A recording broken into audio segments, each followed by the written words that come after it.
professionnels et des spectateurs lambda. Mademoiselle, vous avez vu la pièce? Oui. Est-ce que vous avez l'auteur en face de vous?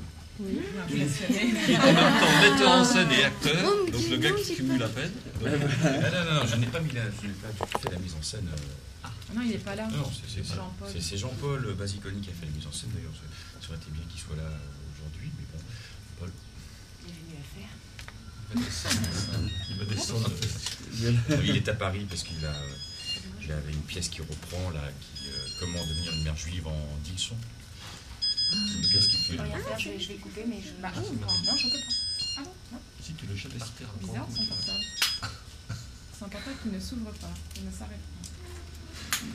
Enfin, moi, je voulais dire avant la question, je suis très admiratif de ton travail, Manu, franchement, parce que la pièce est très très bien écrite, il y a une grande originalité, c'est ce qui m'a beaucoup plu quand je l'ai vu. Et donc, question banale, mais c'est pas mon boulot. D'où te vient cette inspiration? Comment tu as eu cette idée de faire ça? Vas-y, explique-nous tout. J'étais dans le métro. J'étais dans le métro un jour et puis je marche dans le métro, puis machinalement, il y a plein d'affiches dans le métro à Paris, donc on regarde machinalement les affiches, mais on n'imprime pas spécialement. Et puis un jour, je tombe sur une affiche, il y avait marqué « La moitié du ciel est à nous ». Nous, en tant qu'être humain, je suppose, quoi.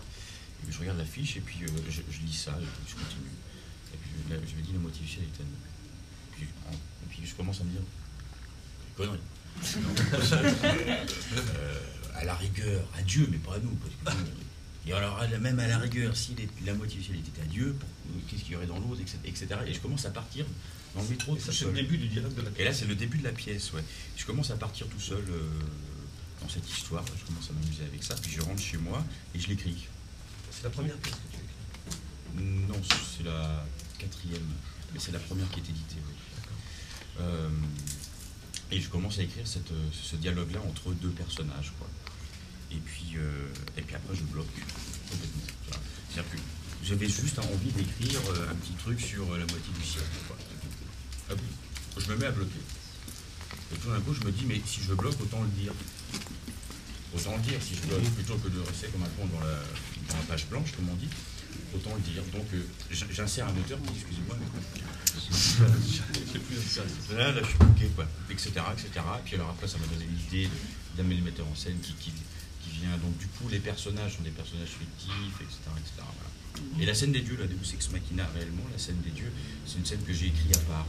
Celle-ci, je l'ai écrite. J'avais déjà écrit une scène entre des dieux. Une scène rigolote, parce que ça me faisait rire, la situation des trois dieux, Lucifer, Bouddha et Dieu. Ça me faisait rire cette situation de les mettre dans une situation version être humain.